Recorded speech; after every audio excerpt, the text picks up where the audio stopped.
साई लीला 1924 अंक 5. श्री सद्गुरू साईनाथ प्रसन्न. श्री शिर्डी संस्थांचा दुसरा म्हणजे शके 1845चा वार्षिक रिपोर्ट. या वर्षात संस्थान कमिटीच्या एकंदर 6 सभा झाल्या. त्यात कामकाज झाले त्यापैकी मुख्य कामाचा गोपवारा या रिपोर्टमध्ये दिला आहे. गुरुपौर्णिमेचा उत्सव. हा उत्सव श्री गोपालराव मुकुंद उर्फ बापूसाहेब बुट्टी व त्यानंतर त्यांचे चिरंजीव आपल्या खर्चाने साजरा करत असत आणि त्याची सर्व व्यवस्था त्यांच्याकडे असे. त्यामध्ये थोडा फेरफार श्री पूर्णचंद्र गोपाळ बुट्टी यांनी तारीख 26 मार्च 1923 सभेत सुचवला. तो असा: उत्सवाची सर्व व्यवस्था संस्थानाने करावी आणि खर्चाबद्दल श्री बुट्टी यांच्याकडून दरवर्षी ₹500 घेत जावे.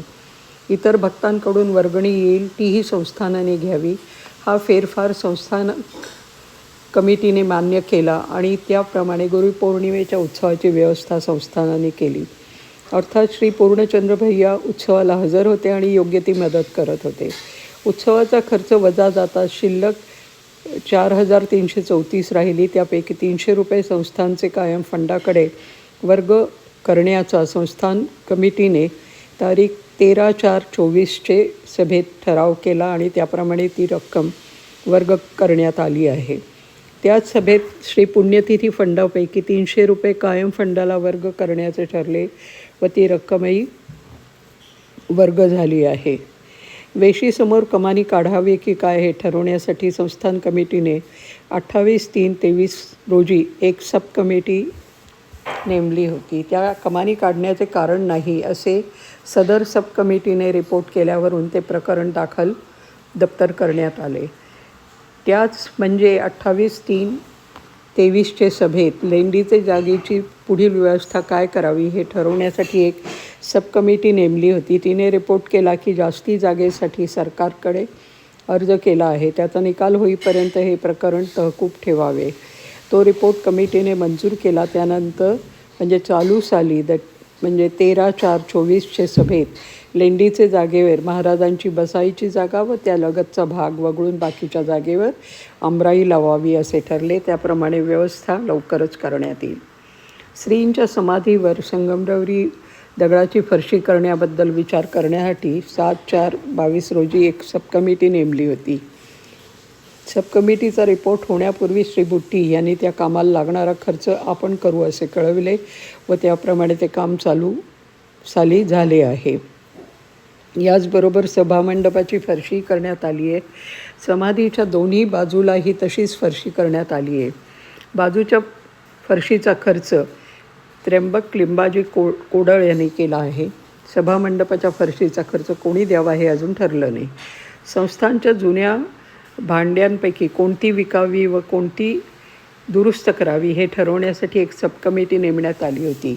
या सब कमिटीने असा रिपोर्ट केला की तांब्या पितळेची भांडी काही दुरुस्त करावी व काही फुटलेली भांडी मोडीत देऊन त्याबद्दल दुसरी भांडी घ्यावी आणि चांदीच्या 2 लहान ताटल्या होत्या त्या मोडून त्यांचे एक सुबक तबक करावं. हा रिपोर्ट संस्थान कमिटीने 28/5/23 रोजी मंजूर केला. सब कमिटीने सुचवलेल्या कामासाठी ₹60 मंजुरी दिली. त्याप्रमाणे भांडी दुरुस्त होऊन तबकही तयार झालं आहे. समाधीवर झालेल्या फरशीकामावर संगमरवरी छत करावं किंवा नुसता कठडा करावा ह्याचा विचार चालू आहे. त्या कामाचे प्लान व एस्टिमेट मागवलं आहे. छतासाठी रावबहादूर सुंदरराव नवलकर यांनी ₹1000 देऊ केले आहेत. संस्थानचे मदत खजिनदार रावसाहेब यशवंत जनार्दन गाळवणकर यांनी आपल्या जागेचा राजीनामा दिला. तो संस्थान कमिटीने मोठ्या दिलगिरीने मंजूर करून त्यांच्या जागी रावसाहेब रघुवीर भास्कर पुरंदरे यांची नेमणूक केली. संस्थान कमिटीचे सभासद रावसाहेब गणेश दामोदर केळकर हे गेल्या जानेवारीमध्ये वारले. त्यांचे मृत्यूबद्दल संस्थान कमिटीने अत्यंत खेद प्रदर्शित करून त्यांचे जागी रावसाहेब मेघश्याम भगवंत रेगे BA LLB यांची नेमणूक केली. संस्थानचा कायम फंड वाढवण्यासाठी संस्थान कमिटीने काही प्रयत्न केले व त्या प्रयत्नास अजून यावेत असे यश आले नाही. कायम फंडात देऊ केलेली रक्कम ₹3,171,711.6 आहे व आतापर्यंत वसूल झालेली रक्कम 7,466,11,6. त्यातून कायम फंडाकडे खर्च पडलेल्या रकमांची बेरीज 132,15,6 वजा करता कायम फंडांची नक्की शिल्लक 4,333,12 आहेत. पैकी गतवर्षी ₹3,500च्या सरकारी नोटा घेतल्या आहेत. यंदा ₹2,000च्या घेतल्या आहेत. एकूण सरकारी नोटा ₹5,500च्या आहेत. त्याशिवाय रावसाहेब निळकंठराव सहस्त्रबुद्धे यांनी श्रीच्या पुण्यतिथीच्या खर्चासाठी ₹100ची नोट दिली आहे. या वर्षाच्या बजेटात घोड्याचे घर आणि चावडी यांची दुरुस्ती करण्याबद्दल आणि रथासाठी खोली बांधण्याबद्दल रकमा मंजूर केल्या होत्या. पैकी घोड्याचे घर व चावडी यांची दुरुस्ती झाली आणि रथाचे खोलीचे काम चालू आहे. भक्तमंडळांच्या सभासदांची संख्या या वर्षापर्यंत अखेर 241 होती आणि वर्गणी वसूल झाली तिची रक्कम 1,653,15,6 आहे. परंतु अजून बरीच वर्गणी येणे बाकी आहे व त्याबद्दल खजिनदारांकडून मंडळींना सूचना जात आहेत. त्यांच्याकडून ती लवकर येईल अशी आशा आहे. काही भक्तांच्या सूचनेवरून दर गुरुवारी महाराजांची पालखी काढण्याची वहिवाट सुरू केली आहे. पालखी मशिदीतून निघून चावडीत जाते. तेथे महाराजांची आरती होऊन पालखी वाड्यात नेली जाते व तेथे नेहमीप्रमाणे शेजारती होते. सोबत या वर्षाच्या हिशोबाचा आढावा जोडला आहे. तो संस्थानचे ऑडिटर जिवाजी कृष्ण परुळकर यांनी तपासून मंजूर केला आहे व त्यावर त्यांची सही आहे. रावसाहेब परुळकर संस्थानचे ऑडिटचे काही मोबदला न घेता काम करतात. त्याबद्दल संस्थान त्यांचे आभारी आहे. यावर्षी संस्थान कमिटीने बजेट मंजूर केले व ते आकडे सोबत दिले आहेत. त्यावरून असे दिसून येईल की 2 बाबीखेरीज बाकी सर्व बाबींचा खर्च बजेटातील रकमांपेक्षा कमी आहे. त्यापैकी एक बाब पगार खर्चाची आणि दुसरी रोषणाई खर्चाची.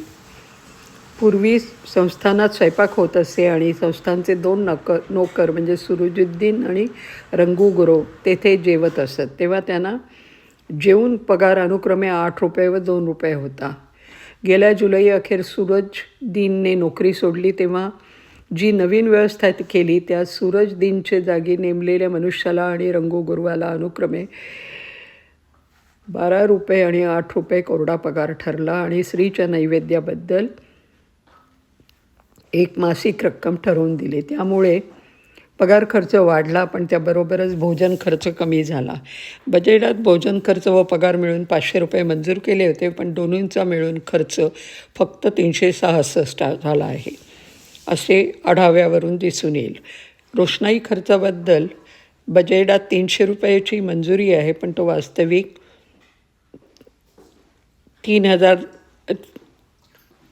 3,209 झाला आहे. या खर्च जास्त होण्याची कारणं 2 आहेत. एक कारण गुरुवारची पालखी आणि दुसरे कारण मशिदीतील नवीन कंदील. गुरुवारी पालखीनिमित्त रोषणाई खर्च होतो तो वर्षाच्या मध्येच सुरू झाल्यामुळे बजेटात तो धरला गेला नाही. तसेच मशिदीतील नवीन कंदिलामुळे महाराजांच्या तस्वीरीवर प्रकाश उत्तम पडतो पण त्यानिमित्त मॅन्टल स्पिरिट वगैरे खर्च वाढलेले सालच्या बजेटात आहेत. रोषणाई खर्च ₹350 मंजूर केला आहे. संस्थानचे मुख्य 4 उत्सव महाराजांच्या कृपेने समाधानकारक तऱ्हेने साजरे करण्यात आले. त्या सर्व उत्सवांची त्रोटक हकीकत आणि जमा खर्चाचे आकडे श्री साई लीला मासिक पुस्तकद्वारा छापून बाहेर पडले आहेत. हे मासिक महाराजांच्या काही भक्तांनी सुरू केले आहे. अर्थात त्याची नुकसानीची जबाबदारी संस्थानावर नाही पण नफा झाल्यास तो संस्थानच्या कायम फंडास देण्याचे व्यवस्थापकाने ठरवलं आहे. या मासिकापासून संस्थानच्या कामाला बरीच मदत होते. याला लोकाश्रय बरा मिळाला आहे पण याहीपेक्षा जास्त मिळणे जरूर आहे आणि महाराजांच्या भक्तांनी नुसते वर्गणीदार होऊन न थांबता आपापले अनुभवही यात छापण्यासाठी लिहून पाठवावे अशी व्यवस्थापकांची विनंती आहे. एकंदरीत मागील वर्ष महाराजांच्या कृपेने सुखसमाधानाने पार पडले. मात्र संस्थानची सांपत्तिक स्थिती असावी तितकी समाधानकारक नाही. भक्तमंडळाच्या सभासदांनी मनावर धरले तर वर्गणीदारांची संख्या बरीच वाढून मागील वर्गणी व चालू सालची मिळून बरीच रक्कम वसूल होईल आणि कायम फंडात बरीच भर पडेल असे वाटते आणि तसे करण्याबद्दल सर्व सभासदांना विनंती आहे. सभासदांनी प्रयत्न केल्यास त्यांना महाराज यश देतील असा भरोसा वाटतो. शेवटी महाराजांच्या त्वत्पदनतभावे परमाया मोहित जनमोचन जणी व्हावे. त्वकृपये सकलांचे संकट निरसावे. देशील तरी ते त्वद्यश दासाने गावे. अशी महाराजांची प्रार्थना करून हा रिपोर्ट संपवितो. दासगणू अध्यक्ष, हरी सीताराम दीक्षित चिटणीस.